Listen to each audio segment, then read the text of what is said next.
Imagine standing on a battlefield. 10,000 enemies scream your name, vowing to crush you. The odds, impossible. Yet somehow, you win. Again and again, history remembers. Kings and conquerors, but only a few warriors can say this. I never lost a single battle. Today, we count down the 3 greatest undefeated commanders in history. And trust me, when you hear what they pulled off, you'll wonder if they were even human. So sharpen your sword, because this is the story of warriors who could not be beaten. Number 3, Subutai. At number 3, we begin with a man you may not know, but you should. Subutai, the hidden mastermind of the Mongol war machine. While Genghis Khan's name thundered across the world, Subutai was the quiet hand that engineered over 60 victories. Undefeated, ruthless, and utterly brilliant. What made Subutai terrifying wasn't just his ferocity, but his genius for coordination.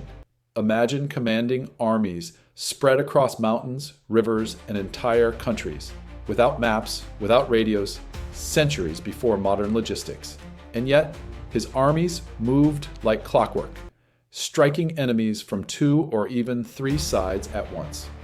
Take the Battle of Kalka River in 1223. Subutai feigned retreat, baiting the Rus princes into chasing him across endless steppe for days. Exhausted, disorganized, they stumbled into his trap. The Mongols encircled and annihilated them. Tens of thousands fell, and not a single Mongol regiment was lost. And then came Europe. In 1241, Subutai unleashed one of the most devastating double strikes in history. At Legnica in Poland, his forces obliterated a coalition of knights. Meanwhile, hundreds of miles away, another Mongol force crushed Hungary at the Battle of Mohi, both victories orchestrated by Subutai's design. Think about that. 2 massive battles, far apart, won almost simultaneously. That's not luck. That's genius. Subutai was not a king. He wore no crown, yet he carved paths of conquest that reshaped continents. A shadow general who outthought kingdoms, outmaneuvered empires, and made the Mongols unstoppable. That's why Subutai earns the number 3 spot on our list of undefeated legends. Number 2, Alexander the Great. At number 2, the golden boy of conquest, the man who named more than 70 cities after himself. Alexander the Great.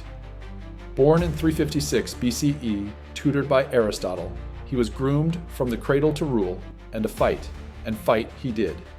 In just 13 years, Alexander created the largest empire the world had ever seen, stretching from Greece to Egypt, Persia, and into India.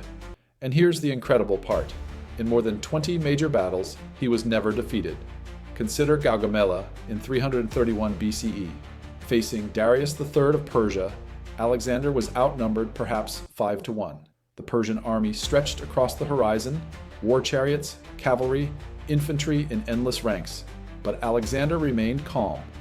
Using his phalanx formation, that wall of spears, he pinned the Persians in place. Then, with his cavalry, he struck at the very heart of the Persian line, charging straight for Darius. The Persian king fled, and with that, the Persian Empire collapsed. Egypt fell into his hands without a fight. In India, he faced war elephants at the Battle of Hydaspes, beasts his men had never seen before. Yet Alexander adapted, maneuvered, and claimed victory again. But Alexander's true weapon wasn't just tactics, it was speed, audacity, and sheer charisma. His soldiers adored him. They marched thousands of miles through deserts and mountains because they believed in him. His enemies feared him, some calling him the son of Zeus himself. By the time Alexander died at only 32, he had never lost a battle. His empire would not last, but his legend has endured for over 2,000 years. That's why Alexander the Great stands as our number 2 undefeated commander. Number 1, Khalid ibn al-Walid. And at number 1, the man whose very name struck terror into empires. Khalid ibn al-Walid, the sword of Allah. Khalid fought over 100 battles, against tribes, against Persians, against the mighty Byzantine Empire, and he never lost. Not once. His genius lay in speed and mobility. He could move his forces across deserts faster than his enemies thought possible, striking where they least expected. and his signature move was the double envelopment, surrounding his enemies and crushing them completely.